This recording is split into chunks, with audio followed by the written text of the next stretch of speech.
Okay, students. So let us start today's lecture. On last lecture, we have discussed the regular versus non-regular languages, where we have tried to see that which languages are regular and which languages are not regular. Okay, certain conclusions we have made. These conclusions are that languages where the counting or sorting is required are not regular, and also if there are two quantities which we have to match in the language and which may go up to the infinity. So in these situations also we can conclude that the language is not regular. So these are the informal methods just to assess whether a given language is regular or not. So to have a formal proof, we have discussed pumping lemma for regular languages, and during its proof we have seen the pigeonhole principle as well. Okay, now we have then we have seen the application of pumping lemma to prove that a language is not regular, and then we have practiced it on certain examples. So certain questions also I had given you. I hope that you have practiced those questions. And our today's agenda is closure properties of regular languages, decidability and decision properties of regular languages. So let us start with the first topic, that is the closure properties of regular languages. So in the closure property of regular languages, we will prove certain theorems of the form: if certain languages are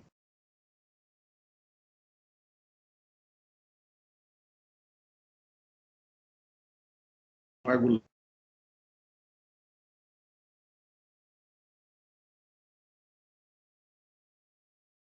we perform any operation on these two languages and we form a new language L. So this new language L will also be regular. This we will be proving. If it is possible for every regular languages, then this will be called the closure property. So often these theorems are called closure properties of the regular languages, since they show that class of regular languages is closed under the mentioned operation. Okay, so one very famous example I can give here. Suppose you are having a set of positive numbers n. So this is a suppose set of positive numbers. Set of positive numbers. इस set of positive number पे अगर हम operation देखते हैं, addition operation. Okay, सो अगर मैं इस set से कोई से भी दो एलिमेंट लूं, उन पे एडिशन ऑपरेशन परफॉर्म करूं, then result will also be present in this set. Suppose for example I take 5, I take 7, and if I perform an addition operation on these two numbers and result is 12, then this 12 is also present in this set. So it will happen for every element of this set n.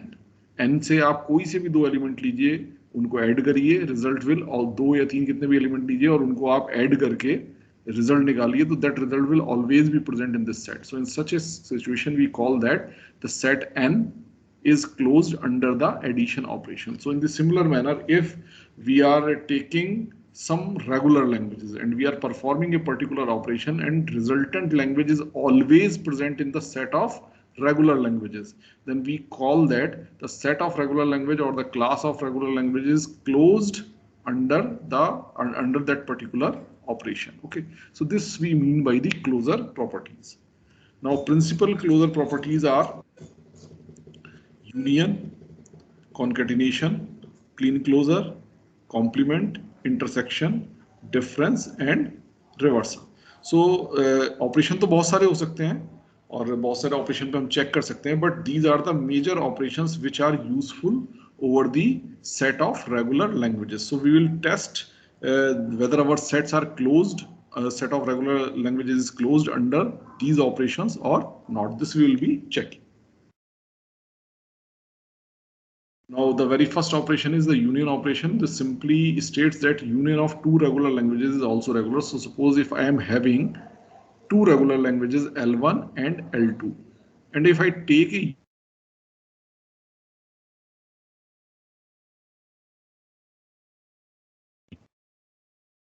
L2 will also be regular. Okay, this we can prove easily. Already we have seen these proofs during the proof of cleans theorem. So cleans theorem में हमने तीन तरह के construction जो है discuss किए थे, जिसमें पहला कंस्ट्रक्शन क्या था कि अगर मेरे पास दो एफ ए हैं तो उन दो एफ ए को कंबाइन करके उनके यूनियन के कॉरस्पॉन्डिंग में एक एफ ए बना सकता हूँ. The same we can use here to prove that if L1 is regular तो उसके कॉरस्पॉन्डिंग एक एफ ए होगा, L2 इज रेगुलर तो उसके कॉरस्पॉन्डिंग भी एक एफ ए होगा. दोनों के कॉरस्पॉन्डिंग एफ ए है तो इनसे मिलाकर के हम इनके यूनियन के कॉरस्पॉन्डिंग यानी कि L के कॉरस्पॉन्डिंग एफ ए बना सकते हैं. Just to remind you, I am quickly drawing what we have discussed. तो ये सपोज L1 के कॉरस्पॉन्डिंग सिस्टम है, इसकी स्टार्ट स्टेट है, इसकी फाइनल स्टेट्स है. इसी तरह से ये सपोज L2 के कॉरस्पॉन्डिंग सिस्टम है, ये सपोज इसकी स्टार्ट स्टेट है और ये सपोज इसकी फाइनल स्टेट है. तो हम क्या करते हैं कि हम जो है एक नई स्टार्ट स्टेट बनाते हैं, उस नई स्टार्ट स्टेट से इन दोनों स्टार्ट स्टेट पे एक एप्सिलॉन ट्रांजिशन जाता है. इस एप्सिलॉन ट्रांजिशन से हमें फायदा क्या होता है कि हम अपने वर्ड की प्रोसेसिंग L1 की स्टार्ट स्टेट से भी शुरू कर सकते हैं और L2 की स्टार्ट स्टेट से भी शुरू कर सकते हैं. यानी कि अगर L में मेरा वर्ड है तो L1 का वर्ड होगा, L2 का वर्ड होगा. अगर L1 का वर्ड होगा तो मैं L1 की स्टार्ट स्टेट से उसकी प्रोसेसिंग स्टार्ट करूंगा तो वो L1 की किसी ना किसी फाइनल स्टेट पे पहुंचेगा and I can say that word is accepted. Similarly अगर L2 का मेरा वर्ड है तो मैं उसकी प्रोसेसिंग L2 की स्टार्ट स्टेट से शुरू करूंगा, एप्सिलॉन ट्रांजिशन लेके कहूंगा L2 की स्टार्ट स्टेट पर और वहां से प्रोसेसिंग स्टार्ट करूंगा. तो because it is a word of L2 so I will reach to some final state of L2. यानी कि मेरी जो इस सिस्टम की फाइनल स्टेट्स होंगी वो L1 की फाइनल स्टेट्स और L2 की फाइनल स्टेट्स मिलाकर के होंगी. So this will be my system. So this bigger box represents the new system, जिसमें ये मेरी स्टार्ट स्टेट है और ये चारों जो मैंने L1 और L2 की सिस्टम की फाइनल स्टेट दिखाई है ये मेरी इस नए सिस्टम की फाइनल स्टेट. तो इस तरह से जो है मैं एक सिस्टम दो लैंग्वेजेस की यूनियन के कॉरस्पॉन्डिंग डिजाइन कर सकता हूं. Is it clear class? Yes, sir. Okay. In the similar manner we can prove it for concatenation as well. Concatenation में क्या है कि मेरे पास L1 और L2 दो लैंग्वेज है तो अगर मैं इनके कॉन्केटिनेशन से कोई लैंग्वेज डिजाइन करता हूं L is L1 L2 means L में कुछ जो वर्ड्स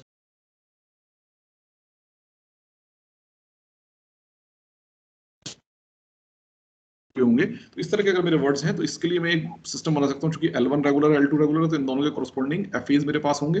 सो सपोज L1 के कॉरस्पॉन्डिंग एफए मेरे पास है जिसमें एक स्टार्ट स्टेट है and some final states are there. Okay.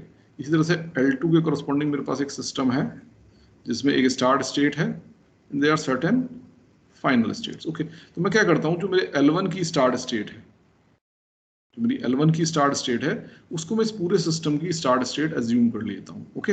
और जितनी भी L1 की फाइनल स्टेट्स हैं उनसे एक एक एप्सिलॉन ट्रांजिशन जो L2 की स्टार्ट स्टेट है वहां भेज देता हूं. इससे मुझे फायदा क्या होगा चूंकि मेरा वर्ड कोई भी वो फॉर्म में होगा W1 W2 W is equal to W1 W2 where W1 will belongs to L1 and W2 will belongs to L2. So अगर इस फॉर्म का कोई भी वर्ड मैं इस पे एग्जीक्यूट कराऊंगा तो W1 इसका फर्स्ट पार्ट ये एग्जीक्यूट कराने के बाद L1 से स्टार्ट कर रहा हूँ, एग्जीक्यूट कराने के बाद मैं L1 की किसी ना किसी फाइनल स्टेट पर पहुंचूंगा. अब W2 कहां से एक्सेप्ट होगा वो L2 की स्टार्ट स्टेट से L2 की फाइनल स्टेट पर पहुंचेगा. बट L2 की स्टार्ट स्टेट पर जाने के लिए मुझे एक रास्ता चाहिए without consuming anything. So that's why I have used these epsilon transition. Is it? तो इस तरह से मैंने सिस्टम बना लिया. तो यानी कि जो L1 की स्टार्ट स्टेट है वो मेरे पूरे सिस्टम की स्टार्ट स्टेट हो गई और जो L2 की फाइनल स्टेट्स हैं वो मेरे पूरे सिस्टम की फाइनल स्टेट्स होगी. तो जो बाहर वाला बॉक्स में बना रहा हूँ ये बॉक्स जो है तो ये मेरी हो गई स्टार्ट स्टेट नए सिस्टम की और ये मेरी नए सिस्टम की क्या हो गई final state. So any word which will be of this form W1 W2 where W1 belongs to L1 and W2 belongs to L2, if I execute over this system, this whole system, then I will start from the start state and I will reach to some final state of this system and that word will get accepted. तो अगर मेरे पास L1 के corresponding FA है L2 के corresponding FA है तो मैं L1 L2 के corresponding FA बना सकता हूँ. So that's why L1 L2 यानी कि L will also be regular. Is it clear class? Class. Is it clear? Yes. Okay. Now we come to the next one, that is the clean closure. इसके लिए भी हमने ऐसा ही एक system बनाया था. ये मेरी स्टार्ट स्टेट है, इस सिस्टम की सपोज मेरे पास L रेगुलर है तो L स्टार यानी कि it's Kleene closure will also be regular. Suppose ये इसकी मेरी फाइनल स्टेट्स हैं, ये मेरा L के कोरस्पॉन्डिंग सिस्टम है। तो L में L स्टार में कौन से वर्ड्स होंगे? सपोज कोई वर्ड W है तो it will be the combination of multiple words from L। So W will be of the form W1, W2, W3 and so on. Say W1. Okay. Where each WI, W1 belongs to L, not L star. W1 belongs to L. Similarly, W2 also belongs to L. W3 also belongs to L. Wn also belongs to L. So each Wi belongs to the language L. Is it? Okay. तो अब इस तरह का system है, यानी कि मैं जब इस W को एग्जीक्यूट करूंगा अपने सिस्टम पर, तो होना क्या चाहिए? जैसे ही मैं W का पहला पार्ट W1 एग्जीक्यूट करता हूं तो इसकी स्टार्ट स्टेट से कहां पहुंचूंगा? फाइनल स्टेट पर पहुंचूंगा। Is it? अब मुझे W2 को अगर ऐसा प्रोसेस करना है सक्सेसफुली, तो मैं इसकी फाइनल स्टेट से वापस स्टार्ट स्टेट पे आना चाहिए, स्टार्ट स्टेट से W2 को दोबारा प्रोसेस करके इसकी फाइनल स्टेट पे पहुंचना चाहिए। So that's why I will make some epsilon transitions from each final state of this system to the start state of the system. So directly मैं यहाँ पे जा रहा हूँ, तो I can repeat the execution of these words W1, W2, W3 and so on. So in this manner I can make a system for L asterisk. So L से मैंने क्या किया? केवल ये दो चेंजेस किए, दो ये एप्सिलॉन ट्रांजिशन, चूंकि यहाँ मैंने दो फाइनल स्टेट दिखाई, जितनी भी फाइनल स्टेट हो हर फाइनल स्टेट से एक एक एप्सिलॉन ट्रांजिशन आप स्टार्ट स्टेट पे ले जाइए, and then you can make a system corresponding to L asterisk. Is it? So in this manner, because आप L से L asterisk के corresponding एक FA बना पा रहे हैं, so that's why L asterisk will also be regular. Is it clear, class?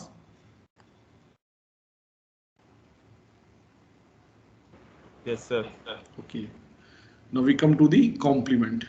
Complement के लिए भी मैंने आपको बता रखा है कि अगर हमारे पास किसी लैंग्वेज L अगर वो रेगुलर है तो उसके corresponding FA होगा. Suppose this is the FA. Okay बल्कि एफ ए का पूरा सिस्टम बना लेते हैं. Suppose this is the F A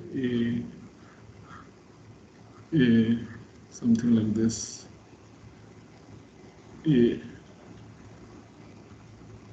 A and this is suppose start state, okay, and say this is the final state. Okay, suppose ये आपका F है. Okay, तो आपको क्या करना है? इसके कॉम्प्लीमेंट, यानी कि वो L में कौन से वर्ड्स हैं? अब अगर मैं इसी एफ को देखूं तो मेरी L क्या है? L is all words which start all words which consist of 2 और मोर एज. इज इट और नॉट? अब देखिए, पहला ए मुझे यहाँ ले जाएगा, दूसरा ए मुझे इस जगह लेकर के आएगा, जो कि फाइनल स्टेट है, यानी 2 ए सक्सेसफुल होंगे. एक ए सक्सेसफुल नहीं होगा, एप्सिलॉन सक्सेसफुल नहीं होगा, 2 ए सक्सेसफुल होंगे, उसके बाद कितने भी एज आए सक्सेसफुल होंगे. सो ये लैंग्वेज क्या है? Double A, triple A and so on. Is it? This is the language.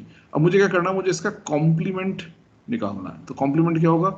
सब में से ये वाले वर्ड्स निकाल दीजिए. ओके, सिग्मा यहाँ मेरा क्या है? सिग्मा इज ओनली ए, क्योंकि मैंने कोई और दूसरा सिंबल लिया ही नहीं है यहाँ. Is it? So L complement,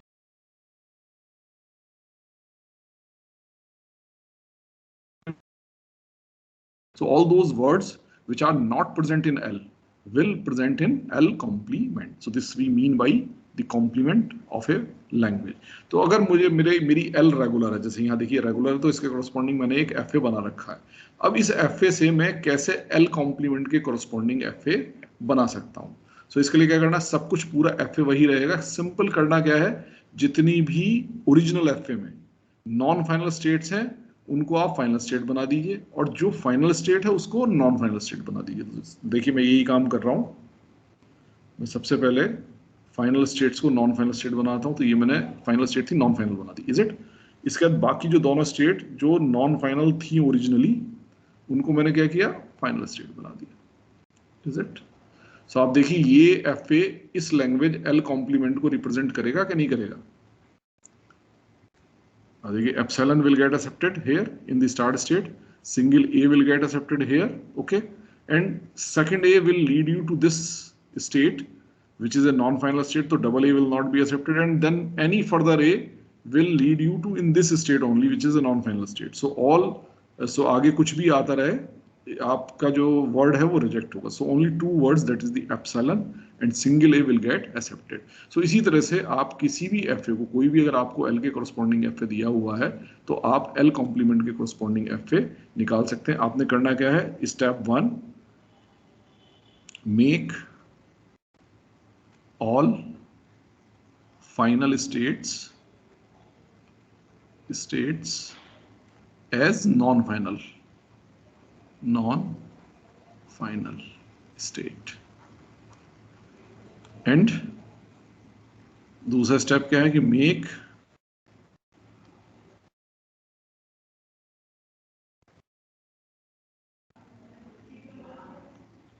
states as final states. यही प्रोसेस मैंने यहां किया है. और आप देखिए मैंने जो एल का एफ ए था उसको एल कॉम्प्लीमेंट के एफ ए में चेंज कर लिया, बिकॉज एल कॉम्प्लीमेंट के कॉरस्पॉन्डिंग भी हमेशा एक एफ ए एग्जिस्ट करेगा. So L complement will always be regular अगर मेरा एल रेगुलर है. Is it clear class?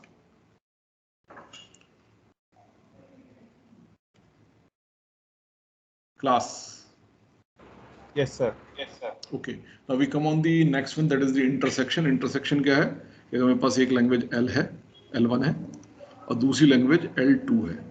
If I take an intersection of these two, यानी कि L1 intersection L2, यानी कि वो इस लैंग्वेज में, अगर ये मैं कहता हूँ इस लैंग्वेज को L, तो L में कौन से वर्ड्स आएंगे जो L1 में भी हों और L2 में भी, यानी इन दोनों के जो कॉमन वर्ड्स हैं those will appear in L.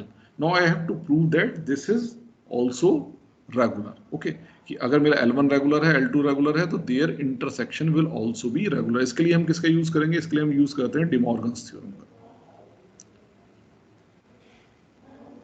De Morgan's theorem क्या कहती है कि L1 intersection L2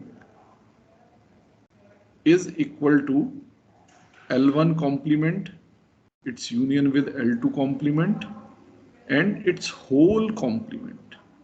Is it or not?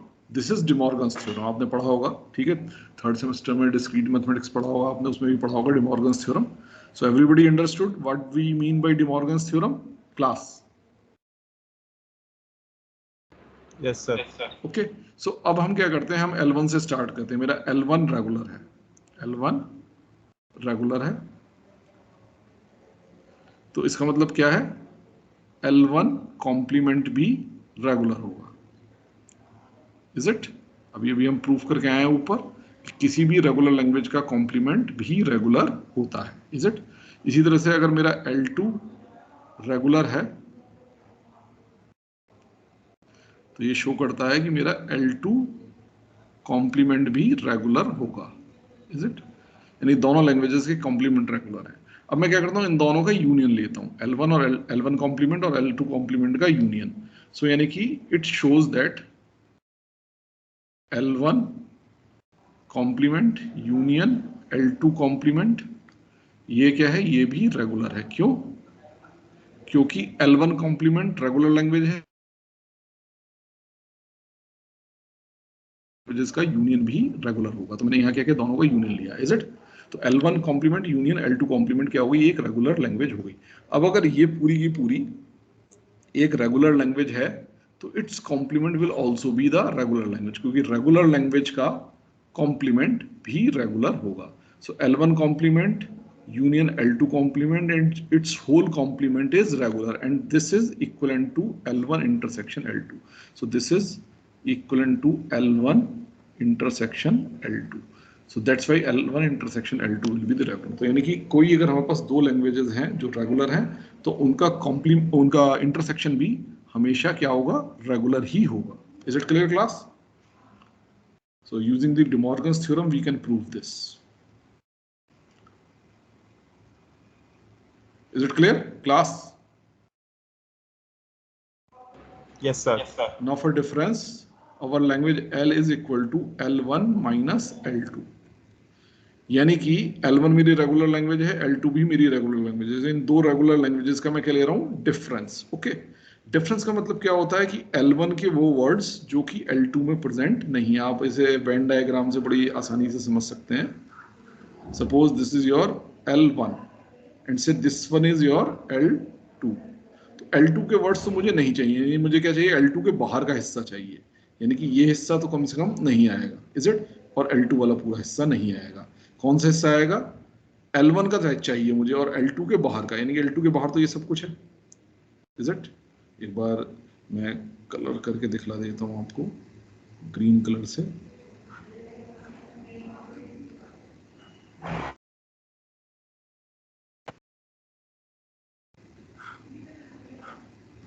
ये सब जो ग्रीन लाइंस हैं ये L2 के बाहर का, तो L2 का नहीं चाहिए, इसके बाहर का चाहिए मुझे। और इसके साथ में मुझे क्या चाहिए, इसके साथ में मुझे चाहिए L1 का हिस्सा। तो L1 का क्या है, L1 का ये पोर्शन है, इज इट। और चूंकि मुझे क्या चाहिए, L1 के वो एलिमेंट्स जो L2 में ना हो, यानी L1 के हों और L2 में ना हो, तो L2 में ना हो और साथ में L1 में हो, तो यानी कि जहां पे मेरे दोनों कलर्स आ रहे हैं, तो कौन सा हिस्सा बना मेरा ये। अब मैं इसको रेड से कर लेता हूँ वापस, बल्कि ब्लैक से कर लेता हूँ।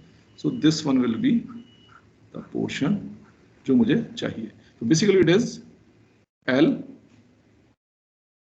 Intersection, sorry L1 intersection L2 complement, is it.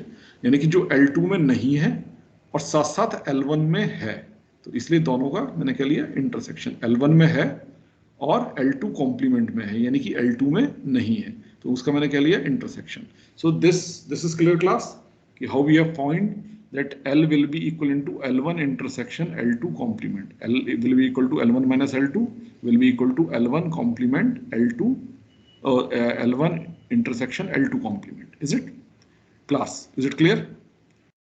अगर ये क्लियर हो तो इसको फिर आगे करते हैं फटाफट। Class, is it clear? Yes, sir.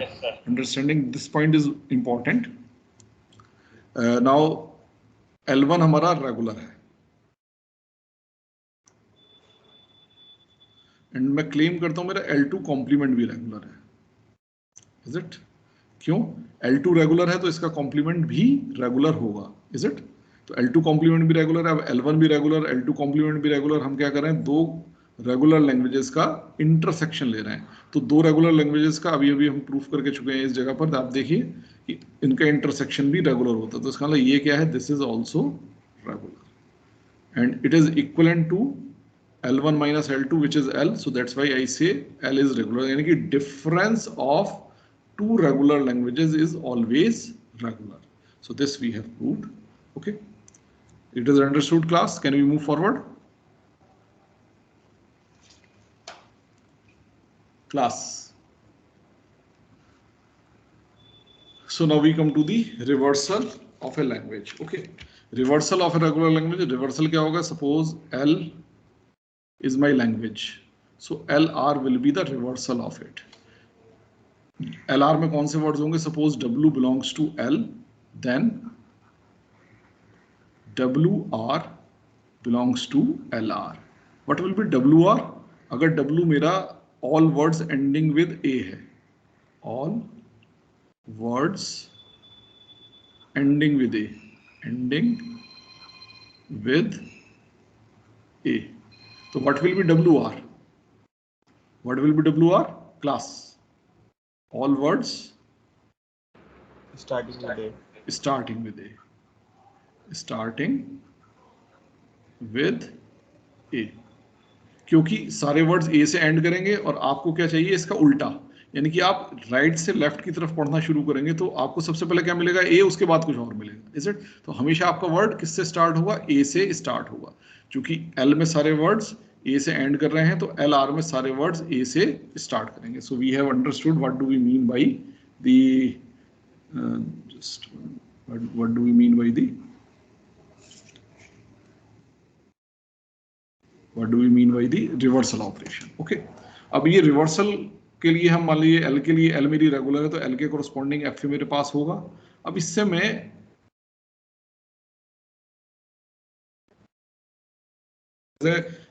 Three step process, number 1, make all final states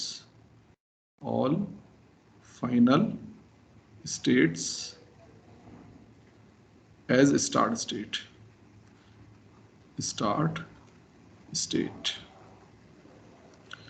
second step क्या है, make start state, make your start state as final state, यानी कि आपने क्या किया, जहां एंड होना था, जो फाइनल स्टेट्स थी, वहां से आप क्या कर रहे हैं, शुरुआत कर रहे हैं, और जहां से शुरू होना था, जो स्टार्ट स्टेट थी, वहां आप क्या कर रहे हैं, फाइनल स्टेट बना दिया, आप एंड कर रहे हैं। यानी कि आप फाइनल स्टेट से स्टार्ट करेंगे और स्टार्ट स्टेट पे जाकर के खत्म करेंगे। And then number 3, reverse the direction of all the arrows, यानी कि बीच में जितने भी एरो, यानी कि मेरा अगर एक V1 स्टेट थी, उससे V2 पर मेरा कोई एरो जा रहा था, V1 से V2 पर जा रहा था, तो अब ये कहां से कहां जाएगा, V2 से V1 जाएगा। यानी कि मैंने जहां एंड करना था वहां से शुरू किया, जहां शुरू करना था वहां एंड किया, और सारे एरोज की डायरेक्शन रिवर्स कर दी। तो यानी कि मैं बजाय फॉरवर्ड डायरेक्शन में जाने के, स्टार्ट स्टेट से फाइनल स्टेट की तरफ जाने के, फाइनल स्टेट से स्टार्ट स्टेट की तरफ मूव कर रहा हूं, तो मेरा सब कुछ रिवर्स हो गया। सो इससे मेरा ये बनेगा, अब इसमें मेरा जो रिजल्ट है, resultant may be an NFA, but we know that every NFA we can convert in the corresponding DFA. We have the methods for it. Okay, so we will use the method by which we can convert an NFA to a DFA. Then we will find the DFA corresponding to the language LR. Is it? So this is my whole process. इस पूरे process में बस एक ही point है कि जब मैं सारी फाइनल स्टेट्स को स्टार्ट स्टेट बनाता हूँ, अगर एक फाइनल स्टेट है तब तो कोई दिक्कत नहीं है, आपके पास एक ही स्टार्ट स्टेट आएगी। बट अगर आपके पास मल्टीपल फाइनल स्टेट्स हैं तो आपके पास मल्टीपल फाइनल स्टेट्स आएंगी। तो जब आप कन्वर्जन का प्रोसेस करें तो एनएफए में हम एनएफए से डीएफए के कन्वर्जन में, चूंकि एनएफए में भी हमारी सिंगल स्टार्ट स्टेट होती है, तो हम उसी को डीएफए की फाइनल स्टेट बनाते हैं। बट यहाँ में क्या करना है, एनएफए की जितनी भी हमारी स्टार्ट स्टेट्स होंगी, उन सारी स्टेट्स के कॉम्बिनेशन को हम डीएफए की स्टार्ट स्टेट बनाएंगे और उसी के अकॉर्डिंग आगे कन्वर्जन का प्रोसेस करेंगे। Okay, so let us take one example, this one. हमने कौन सा एग्जांपल लिया है, all words ending with A. तो इसका मैं एक एफए ले लेता हूँ, एल के कॉरस्पॉन्डिंग एफए। एल के कॉरस्पॉन्डिंग मेरा एफए है स्टार्ट स्टेट, ये मेरी स्टेट 1 है और ये मेरी स्टेट 2 है, जो कि मेरी final state B, is it? So on B I will remain on 1, on A I will move to the state 2, from 2 on A I will remain to 2 and on B I will move to 1, is it? So ये मेरा FA हो गया L के corresponding, all words ending with A, is it? अब मुझे क्या करना है, मुझे इसको कन्वर्ट करना है किसमें, एल आर के एफए में। ओके, तो इसके लिए मैंने क्या किया कि रिवर्स, सबसे पहला step, make all the, by chance इसमें एक ही फाइनल स्टेट है तो ठीक है, ये मेरी 2 जो है, this will become start state. जितनी भी फाइनल स्टेट है उसको मैंने क्या बनाया, स्टार्ट स्टेट। इसको फाइनल स्टेट नहीं रखा, इसको स्टार्ट स्टेट रखा, तो ये मेरी हो गई स्टार्ट स्टेट। उसके बाद मेरी जो स्टार्ट स्टेट थी उसको मैंने क्या बना दिया, फाइनल स्टेट 1। अब इसमें बाई चांस 2 ही स्टेट हैं, एक स्टार्ट स्टेट है, एक फाइनल स्टेट है। अगर कुछ और स्टेट होती तो बाकी स्टेट्स का स्टेटस जैसा था वैसा का वैसा रहता, यानी कि वो जो स्टार्ट स्टेट नहीं थी और फाइनल स्टेट भी नहीं थी, वो वैसे ही नॉर्मल स्टेट रहेंगी इस एफए के अंदर। केवल फर्क कहाँ होगा, जो स्टार्ट स्टेट है वो फाइनल स्टेट में बदल जाएगी और जितनी भी फाइनल स्टेट है वो सब किस में बदल जाएंगी, स्टार्ट स्टेट में। बाकी बीच की स्टेट्स जैसी हैं वैसी की वैसी रहेंगी, ठीक है। उसके बाद जितने भी एजेस हैं उन सबके एरोज रिवर्स हो जाएंगे। जैसे फॉर एग्जांपल आप देखिए, ए 1 से 2 पर जाना है, ये कहां से कहां जा रहा है, 1 से 2 पे, तो अब ये कहां से कहां जाएगा, 2 से 1। On A V will move from 2 to 1। Similarly आप ये वाला देखिए, ये बी कहां से जा रहा है, 2 से 1 पे जा रहा है, तो उल्टा हो जाएगा, 1 से 2 पर जाएगा। Is it? रिवर्स कर देनी है सारे के सारे एरोज की एजेस। ओके, जो सेल्फ लूप है वो तो सेल्फ लूप ही रहेंगे, क्योंकि 1 से 1 है, तो आप तो रिवर्स भी करेंगे तो भी ये 1 से 1 ही रहेगा। ओके, सो बी वाला वहीं का वहीं रहा। इसी तरह से 2 पे ये था सेल्फ लूप ए, ये 2 से 2 पे ही रहेगा। Is it? तो ये मेरा क्या बन गया, ये मेरा एफ ए बन गया एल आर के कॉरस्पॉन्डिंग। आप देखिए clearly it is an N F A. Start state देखिए 2 का ए पर सेल्फ पे भी ट्रांजिशन है और 1 पे भी जा रहा है। Is it? इसी तरह से 1 का B पे सेल्फ पे भी ट्रांजिशन है और 2 पे भी जा रहा है, so it is clearly an NFA। तो मैंने कहा भी था आपको रिजल्टेंट में बी एन NFA। तो हम सबसे पहले इस NFA को बना लेते हैं, इस NFA को DFA में फिर हम कन्वर्ट करेंगे। ओके, सो NFA बना लेते हैं हम। इस NFA की टेबल बनाते हैं, स्टेट ओब्लिक सिग्मा, यहाँ आपका आया A, B, स्टेट है आपकी 2, स्टेट है आपकी 2, it is your start state. Okay, and 1 it is your final state. Okay, अब उसके बाद आप देखिए 2 ऑन A, चेक करिए 2 ऑन A, एक तो 2 पे आ रहा है और एक 1 पे जा रहा है, यानी 1 और 2 दोनों पे जा रहा है। It is on 1, 2। NFA देखिए कर्ली ब्रेसेस में लिखेंगे। 2 ऑन B, 2 से B पे कोई भी ट्रांजिशन बाहर नहीं जाना, is it? So it is 5, it is 5। 1 on A, 1 से आप चेक करिए, देखिए B पे है, B पे है, A पे कोई भी ट्रांजिशन बाहर नहीं जा रहा, सो 1 on A is 5 and 1 on B is 1, 2। देखिए 1 ऑन B 1 पे भी आ रहा है और 2 पे भी जा रहा है। So this is the state table of NFA corresponding to LR। अब मुझे क्या करना, मुझे इसको DFA में कन्वर्ट करना, फटाफट इसको DFA में कन्वर्ट करते हैं। DFA की स्टेट टेबल बनाते हैं, state oblique sigma on A and on B। देखिए मेरी स्टार्ट स्टेट क्या है, 2 हियर, ठीक है। मान लीजिए 2, 3, 4, अगर मान लीजिए 2, 3, 4 स्टार्ट स्टेट होती तो मैं वही पूरा कॉम्बिनेशन यहाँ लिखता, फिर उसी के हिसाब से यहाँ ट्रांजिशन जो है कंप्लीट करता। क्योंकि यहाँ सिंगल है तो मैं लिख देता हूँ 2, 2 is my start state. Okay, 2 on A goes to 1, 2, तो 1, 2 का जो कॉम्बिनेशन है इसके कॉरस्पॉन्डिंग एक सिंगल स्टेट बनाऊंगा मैं, ये मेरी होगी सिंगल स्टेट। ओके, B के कॉरस्पॉन्डिंग क्या है 5, so it will be A 5 state. Okay, ये मेरी एक स्टेट हो गई 5। Is it? कौन सी दो नई स्टेट जनरेट हुई, एक तो 1, 2 और एक 5, तो मैं दोनों यहाँ लिख लेता हूँ 1, 2 एंड 5, ये मेरी नई स्टेट जनरेट हुई। अब 1, 2 का मैं A पर देखूंगा, 1, 2 का A पे मतलब 1 का A पे और 2 का A पे। 1 का A पर इज 5, 2 का A पर इज 1, 2। ओके, सो दोनों का यूनियन क्या हुआ 1, 2, तो इसके कॉरस्पॉन्डिंग स्टेट क्या बनेगी 1, 2। इसे 1, 2 ऑन B, यानी 1 on B and 2 on B। So 1 on B is 1, 2 and 2 on B is 5, दोनों का यूनियन क्या आएगा 1, 2, so it will be 1, 2। Okay, और 5 का तो हमें मालूम है, 5 के ट्रांजिशन हमेशा क्या होते हैं 5 ही होते हैं, इसको चेक करने की आवश्यकता नहीं है, ये हमेशा 5 होते हैं। सो कोई नई स्टेट जनरेट हुई, यहाँ 1, 2 ऑलरेडी थी इधर, 5 भी ऑलरेडी थी इधर, तो कहीं कोई नई स्टेट जनरेट नहीं हुई तो हमारा प्रोसेस यहाँ फिनिश हो जाता। अब हम इसका एक DFA बना लेते हैं। 2, ये मेरा क्या है स्टार्ट स्टेट। ओके, अच्छा इसमें फाइनल स्टेट हमने नहीं डिसाइड, इसकी 1 फाइनल स्टेट थी, तो जहां जहां भी 1 आ रहा है वहां फाइनल स्टेट है, 1 केवल इसी स्टेट में आ रहा है, so this state will be the final state. Okay, so 1, 2, this is an state which is the final state also. Okay, there is one more state, that is the 5, is the 5. Okay, up 2 on A is going to 1, 2, on B it is going to 5. Now 1, 2 on A is going to itself 1, 2, on B also it is going to itself, so on A or B it will remain to itself. और 5 का A और B ये 5 पे रहेगा, so A और B ये 5 पे रहेगा।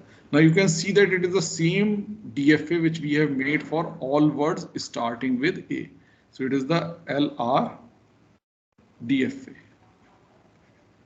in diagram, and this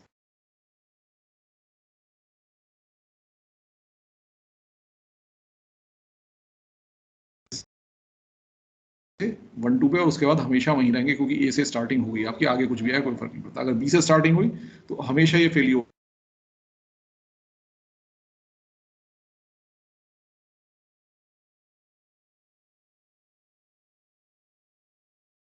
which I have told you to convert the FA of L to the FA of LR actually works. It is correct. Okay, I hope it is clear to everyone. Class. Yes, sir. Yes. Okay. So now we'll move to the next one, that is the decidability. In decidability, what we do? Here we consider, let me change the color. Okay. Here we consider how one answers the important questions, important or any question about a given regular language. Means हमारे पास एक language L दी हुई है, उसका कोई भी description दिया हुआ होगा हमारे पास, चाहे वो regular expression हो, चाहे वो FA हो, but चूंकि हम FAs की बात करें तो we assume that L का description हमें FA के form में दिया हुआ है. We know L through this FA. Okay. So हमारे पास ये दिया हुआ है. Then we have to answer certain question about the L. So अगर वो उस क्वेश्चन का आंसर करने के लिए हमारे पास कोई एल्गोरिथम है, तब तो हम कहेंगे कि हमारा जो क्वेश्चन है वो डिसाइडेबल है. Otherwise we will say that it is undecidable. तो यही जो है इसकी डिसीजन प्रॉपर्टी, यही जो क्वेश्चंस हैं ये इसकी डिसीजन प्रॉपर्टी कहलाते हैं. Is it? So let us see how some important decision questions are. Number 1, is there language is the language is empty. अब एल दी हुई है एफ ए के फॉर्म में. एल मुझे सीधे नहीं मालूम, अगर एल मुझे सीधे मालूम होती L is equal to this, तो मुझे देख के पता लग जाता है इट इज एम्प्टी. बट मुझे कोई एक एफ ए दिया हुआ है, सपोज मुझे ये एफ ए दिया हुआ है, this is A, B.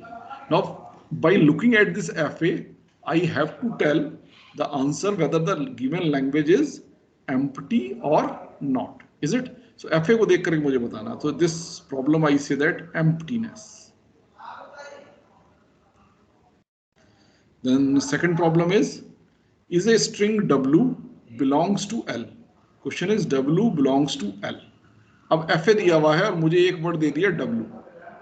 Suppose कोई भी एक वर्ड दे दिया A B B A और कहा गया कि whether this is a word in the language defined by this FA or not.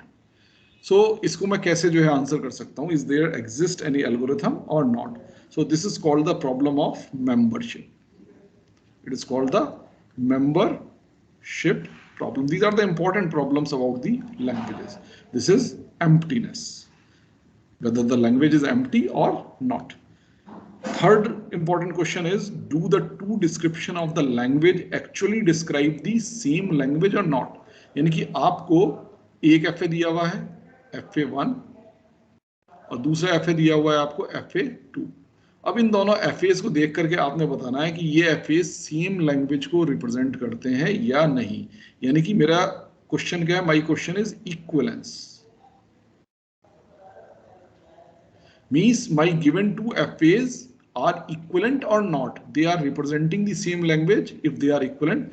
If they are not equivalent, they are not representing the same language. So does the two description of the languages actually describe the same language or not? That is the equivalence. And the fourth one is the given language finite? So it is called finiteness. Means I have to tell about the language, whether the language given by the FA, suppose this FA is given to me, language given by this FA is finite, means it is having countable number of words, or it is infinite, it is containing infinite number of words. यानी कि इसमें infinite members होंगे, infinite words होंगे या finite words होंगे, ये आपको FA को देख करके बताना है. So these are 4 important questions. There may be other questions as well, but these are the most important decision properties. Okay. So let us discuss them one by one. Number 1, emptiness. Is the language empty? आपको FA दिया हुआ है, FA को देख करके आप कैसे पता लगाएंगे कि language empty है या नहीं? Class, from your side. Any idea?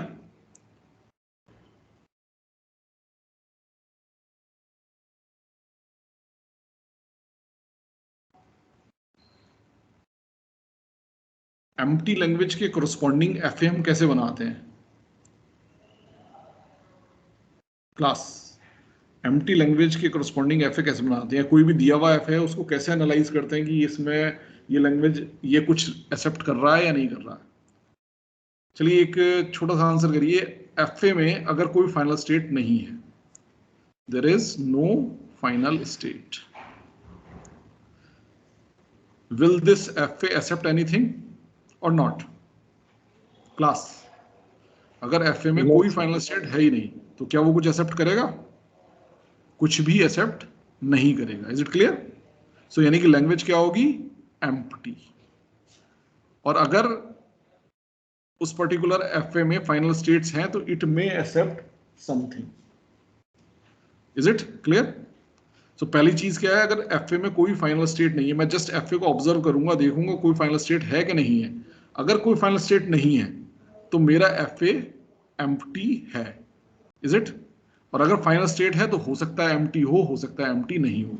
अब अगर फाइनल स्टेट है तो I will check is final state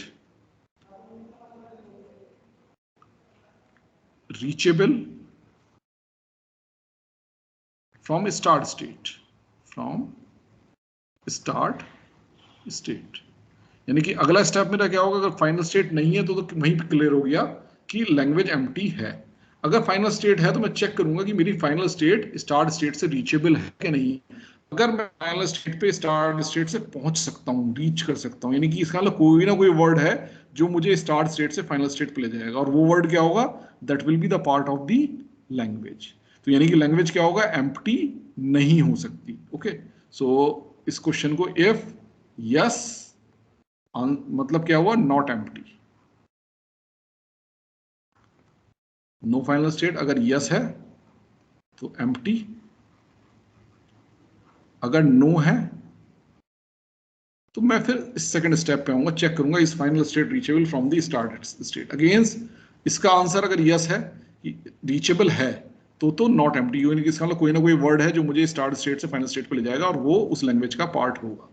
और अगर नो है, यानी कि स्टार्ट स्टेट से मैं फाइनल स्टेट पे पहुंचने का कोई रास्ता ही नहीं है, तो इसका मतलब क्या है? My language is empty. There will be no word which will lead me from start state to the final state. Is it? So अगर नो है तो एम्प्टी और यस है तो not empty. So there exists a well-defined algorithm by which I can answer this question. So I say that this emptiness is decidable. This is a decidable problem, or it is a decidable decision property. Is it clear, class? Is there any doubt, or is it clear, class? Yes, sir. Clear है? अच्छा, start state से final state reachable है, ये कैसे पता लगाएंगे? Start state से final state reachable है, ये कैसे पता लगाएंगे? हमने लिख तो दिया है कि हम चेक करेंगे कि स्टार्ट स्टेट से फाइनल स्टेट रीचेबल है कि नहीं है, लेकिन कैसे कैसे कैसे, कैसे पता लगाएंगे रीचेबल है या नहीं है? इसका बहुत सिंपल सा मेथड है। देखिए, आपके पास ट्रांजिशन डायग्राम है, आप स्टार्ट स्टेट से शुरू करिए, ठीक है? स्टार्ट स्टेट यानी Q0 को अपने एक सेट में इंक्लूड करिए। उसके बाद Q0 पे जितने भी पॉसिबल सिंबल्स हो सकते हैं उन सबको अप्लाई करिए, और जिन जिन स्टेट पे पहुंच सकते हैं उन सारी स्टेट्स को यहाँ ऐड कर लीजिए। मान लीजिए there are two symbols, on A you are reaching to Q1, so add Q1 here, on B you are reaching to Q2, add Q2 here। अब जो भी नई स्टेट ऐड हुई हैं, इनसे इनसे वापस आप चेक करिए कि इन पे A और B अप्लाई करके, जो भी सिंबल्स आपके पास हैं वो अप्लाई करके आप किन किन स्टेट्स पे पहुंच रहे हैं। अगर वो स्टेट ऑलरेडी इसके अंदर है तब तो ठीक है, अगर वो स्टेट इसके अंदर नहीं है तो इसमें इंक्लूड कर दीजिए। जैसे आपने Q1 पे अप्लाई किया A, सपोज आपके पास आया Q2, Q2 ऑलरेडी यहाँ है। Q1 पे आपने अप्लाई किया B, आपके पास आया Q0, सपोज Q0 ऑलरेडी यहाँ है। अब आप Q2 पे अप्लाई करिए, Q2 पे आपने अप्लाई किया A, सपोज Q3 आया, तो आपने Q3 चूंकि इसके अंदर नहीं था, आपने Q3 को ऐड कर लिया। अब Q2 पे आपने B अप्लाई किया, सपोज आपका Q1 आया, तो Q1 ऑलरेडी इसके अंदर था, तो कुछ ऐड करने की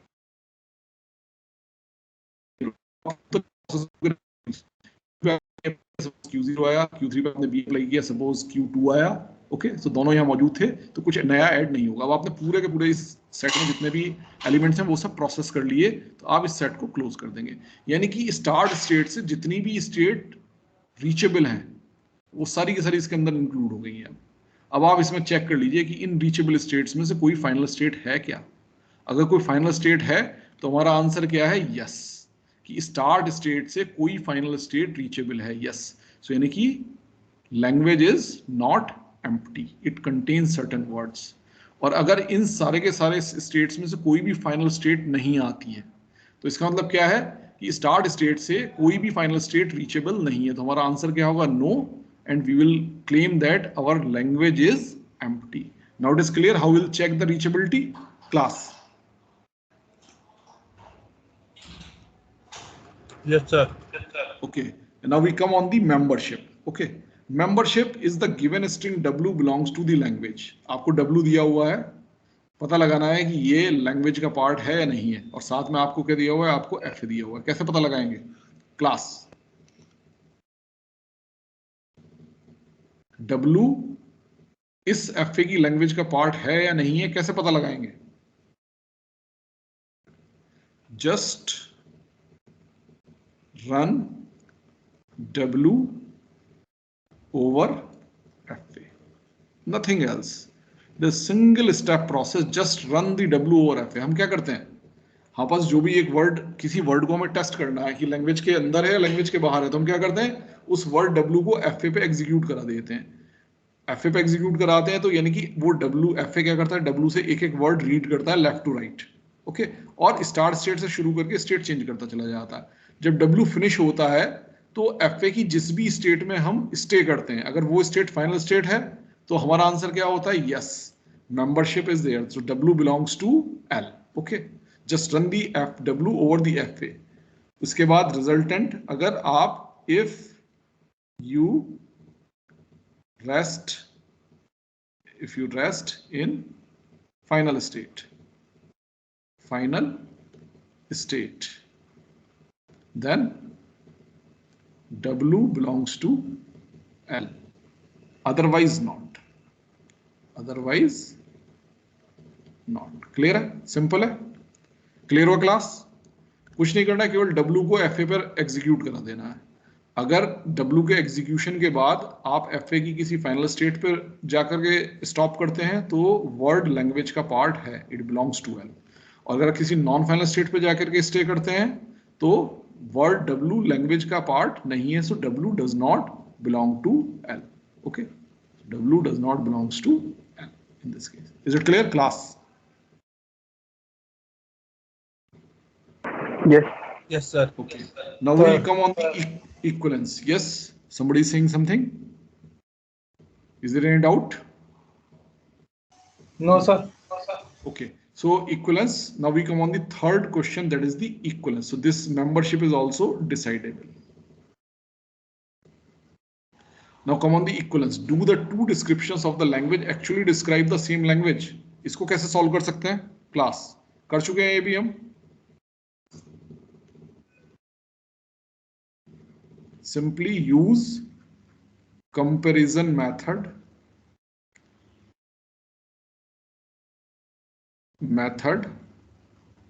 of DFAs. इस DFA के कंपैरिजन मेथड में हमने क्या था, हम दो DFAs को कंपेयर कर सकते थे. कैसे? दोनों, हम एक टेबल बनाते थे जिसमें पेयर्स लेते थे. Is it? पेयर की पहली स्टेट पहले FA से, दूसरी स्टेट दूसरे FA से. उसके बाद जो भी सिंबल्स आते थे, जैसे यहाँ पे अगर मान लीजिए A सिंबल है तो QA एंड QA डैश, ये हम कर रहे हैं. Is it? ठीक है. अगर दूसरा सिंबल B है तो QB and QB dash. Is it? So Q पे A अप्लाई करते थे तो Q पे QA पे पहुंचे, Q डैश पे A अप्लाई किया तो QA डैश पे पहुंचे. हम चेक करते थे QA और QA डैश की डेस्टिनी सेम है कि नहीं, यानी कि दोनों फाइनल स्टेट है या दोनों नॉन फाइनल स्टेट है, तब तो ठीक है. लेकिन अगर एक फाइनल है और दूसरी नॉन फाइनल है, या पहली जो है नॉन फाइनल है और दूसरी फाइनल है, तो अगर इनकी डेस्टिनी डिफरेंट है तो हम वहीं पे टर्मिनेट करते थे इस प्रोसेस को और कंक्लूड करते थे कि हमारे FAs इक्विवेलेंट नहीं है, दे रिप्रेजेंट डिफरेंट लैंग्वेजेस. और अगर डेस्टिनी सेम होती थी तो हम अगले के लिए चेक करते थे, यानी QA और QA डैश के लिए अगर ये सही है तो हम फिर QB और QB डैश के लिए चेक करते थे. मान लीजिए इसके लिए भी सही है, ठीक है, तो इससे जो नए पेयर जनरेट होते थे उनको हम इधर लिखते जाते थे, और जब तक कि हमारे सारे पेयर प्रोसेस नहीं हो जाते और प्रोसेस स्टॉप नहीं हो जाता, इस काम को करते रहते थे. तो कहीं पे भी अगर डेस्टिनी डिफरेंट आएगी तो वहीं स्टॉप करेंगे और डिसाइड करेंगे कि two given FAs are not equivalent. और अगर ये प्रोसेस पूरा सक्सेसफुली कंप्लीट हो जाता, कहीं भी हमें डिफरेंट डेस्टिनी नहीं मिलती और हम कोई नया पेयर हमें नहीं मिलता, यानी कि कंप्लीट हो गया, तो हम आगे बढ़ ही नहीं सकते. तो इस तरह से अगर स्टॉप करते हैं तो हम कहेंगे कि yes, our given two DFAs are equivalent. So what we have to do, we have to use the comparison method which we have already discussed, okay, for the comparison method of DFA. So through this we can establish whether two given FAs are equivalent or not. So this is also decidable because we have a well-defined algorithm for it. Is it clear, class? Yes, sir. Yeah. Okay. Now we come to the last one, that is the finiteness. Finiteness is the given language is finite. आपको FA दिया हुआ है, FA देख करके आपको पता लगाना है कि लैंग्वेज फाइनाइट होगी या इनफाइनाइट होगी. फॉर एग्जाम्पल सपोज मैंने आपको ये दिया BA, this is final, okay, and I say that it is A, B. On A I am moving here, on B I am moving here, and on AB I am moving here. Language of this FA is finite or not? Sir, finite. Finite है. It will accept only one word, that is BA. आपने देख करके चूंकि analysis आप कर सकते हैं तो आपने आसानी से पता लगा लिया. बट ये बड़ा सिंपल सा FA था. अगर यही कोई कॉम्प्लिकेटेड FA होता तो हो सकता है आप ये ना देख पाते कि it is accepting only single word BA और समथिंग एल्स. मान लीजिए मल्टीपल वर्ड्स का है तो कोई बड़ा सा FA है जिसमें 5, 6, 7, 8 वर्ड्स के लिए आपने बना रखा है तो हो सकता है ये डिफिकल्ट होता. Is it? So is there any method, any algorithm by which we can find it? So I am giving you a method. This method is consisting of certain steps. Step number 1, देखिए basically अगर मेरा start state से, जो basic concept है, मेरे start state से final state तक पहुंचने के रास्ते में अगर कोई भी साइकिल आती है तो मेरी लैंग्वेज क्या होगी? इनफाइनाइट होगी. जैसे फॉर एग्जांपल अगर यहीं पे सपोज ये B इधर ना जा रहा होता, B इस जगह पे जा रहा होता तो लैंग्वेज क्या होती? फाइनाइट होती, इनफाइनाइट होती? तब लैंग्वेज इनफाइनाइट हो जाती. क्यों? क्योंकि आप B A B एक्सेप्ट करा सकते थे, B B A B accept करा सकते थे, B B B A यानी triple B A B accept करा सकते थे, 4 B's A उसके बाद A आता वो भी एक्सेप्ट करा सकते थे, 5 B's A वो भी एक्सेप्ट करा सकते थे, 6 B's A वो भी एक्सेप्ट करा सकते थे. Means this B you can visit any number of times. Is it? So कितने वर्ड जनरेट होते? इनफाइनाइट वर्ड जनरेट होते. तो यानी कॉन्सेप्ट क्या हुआ? पहले अगर जब ये B यहाँ नहीं था तो मेरे पास क्या था कि स्टार्ट स्टेट से फाइनल स्टेट के रास्ते में कोई भी साइकिल नहीं थी, कोई भी साइकिल नहीं थी. Is it? तो जहां भी साइकिल आएंगी वहीं पे आपके मेंबरशिप क्या होगी? इनफाइनाइट. Is it? वहीं पे आपके इनफाइनाइट वर्ड्स बिलोंग करेंगे उस लैंग्वेज को. अगर रास्ते में कोई भी साइकिल नहीं आएगी तो वर्ड क्या होंगे? फाइनाइट होंगे. This is basic concept. अब क्वेश्चन ये है कि ये साइकिल हम चेक कैसे करें. अब देखिए साइकिल रास्ते में आ रही है, इसको मैं कहते देखिए क्योंकि साइकिल भले पहले यहाँ नहीं थी, पहले मेरा B क्या था? इस जगह पे था ओरिजिनल वाला, ओके, बट यहाँ तो साइकिल थी, यानी कि FA में तो मेरा साइकिल है. Is it? तो अब मैं कैसे इंश्योर करूँ? बट आप देखिए ये साइकिल कंट्रीब्यूट नहीं करी. क्यों?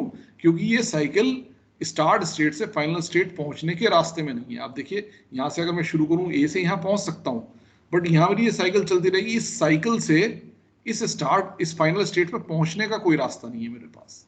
एक बार इस स्टेट पे आया तो मैं फिर कभी भी इस फाइनल स्टेट पे नहीं पहुंचूंगा. Is it?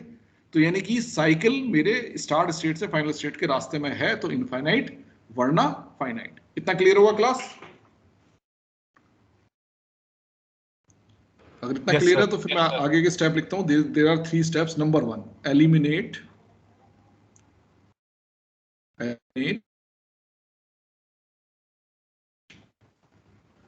states not reachable from the start state. Eliminate states which are not reachable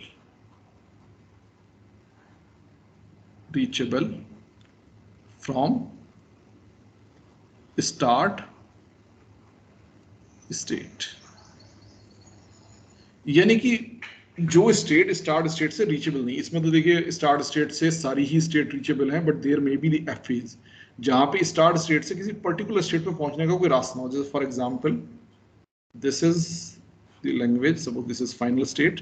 on A I reach here and there is on A I reach here. और मान लीजिए सपोज केवल A ही है और इसका मैं A पर बना देता हूँ ये.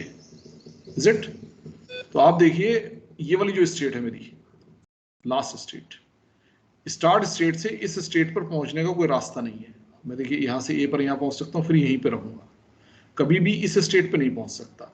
तो जिस स्टेट पर मैं पहुंच नहीं सकता उस स्टेट का कोई रेलिवेंस नहीं है, यानी स्टार्ट स्टेट से जो स्टेट रीचेबल नहीं है वो कभी भी वर्ड्स कंट्रीब्यूट नहीं करेगी लैंग्वेज में। ओके, सो उन स्टेट्स को निकाल देना बेहतर है। आप इसको हटा भी दीजिए तो भी आपकी लैंग्वेज पे कोई फर्क नहीं पड़ेगा। आप इस वाली स्टेट को हटा भी दीजिए तो आपकी लैंग्वेज पे कोई फर्क नहीं पड़ेगा। Okay, so eliminate the states which are not reachable from the start state. And then second step, eliminate states which from where eliminate states from where final state is not reachable. Final state is not reachable. Is it? ऐसा क्यों कर रहे हैं हम? क्योंकि देखिए जिन state से हम फाइनल स्टेट पे नहीं पहुंच सकते वो स्टेट्स कभी भी वर्ड कंट्रीब्यूट नहीं करेंगी। जैसे इस पर्टिकुलर एग्जांपल में देखिए आप ये वाली स्टेट, इज इट? ये स्टेट देखिए, इस स्टेट से फाइनल स्टेट पे पहुंचने का कोई रास्ता नहीं है। तो अगर आप इस स्टेट पे आ भी गए और यहां साइकिल है भी, so this cycle is inactive, is it? क्योंकि इस साइकिल का कोई फर्क नहीं पड़ता, क्योंकि एक बार इस स्टेट पे आने के बाद आप कभी भी फाइनल स्टेट पे पहुंचेंगे नहीं। So that's why I am eliminating all those states from where I can not reach the final state. So दो स्टेप हो गए मेरे। स्टार्ट स्टेट से जो स्टेट्स रीचेबल नहीं है उन्हें हटा दिया क्योंकि वो कंट्रीब्यूट नहीं करेंगी वर्ड्स में। जिन स्टेट से फाइनल स्टेट रीचेबल नहीं है उन स्टेट्स को भी हटा दिया क्योंकि वो भी कंट्रीब्यूट नहीं करेंगी, इज इट? उसके बाद जो मेरा एफ ए बचा, so remaining graph, in remaining graph I have to check the cycles, क्योंकि जो बचा हुआ ग्राफ होगा वो सारा ग्राफ वो होगा जो स्टार्ट स्टेट से भी रीचेबल स्टेट्स हैं या उन स्टेट से फाइनल स्टेट मेरी रीचेबल है। यानी कि बेसिकली वो सारे वो पाथ्स हैं जहां मैं स्टार्ट स्टेट से शुरू होकर के मूव कर सकता हूं और अल्टीमेटली वो मुझे फाइनल स्टेट तक ले जा सकते हैं। So I will see if cycle is present, if cycle is present, language is infinite.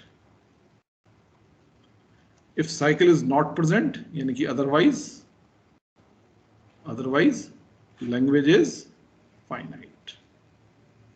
Is it?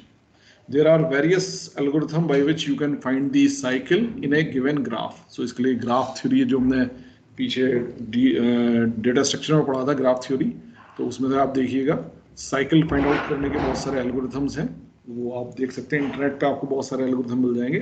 So using any algorithm you can check whether there exist a cycle in the graph और not. अगर cycle present है language infinite, otherwise language finite. So here also we are having a definite algorithm, so that's why finiteness is also decidable, is it? So these are the important decision questions about the language. There may be many other questions and there may be certain questions जिनके की लिए आपको कोई particular algorithm available नहीं है, so those problems will be called as the undecidable problems. Okay, इसमें जो हमारे important questions हैं वो सारे के सारे decidable हैं रेगुलर के केस में। जब हम और कैटेगरी ऑफ लैंग्वेजेस पे जाएंगे और उनकी क्लोजर और डिसीजन प्रॉपर्टीज को डिस्कस करेंगे, then there are certain questions which we cannot decide. Okay, so this was all from my side for today's lecture. If you have any doubt you can ask, otherwise we can close the class. Is there any doubt or we can close? Okay, so I am closing the class at this moment.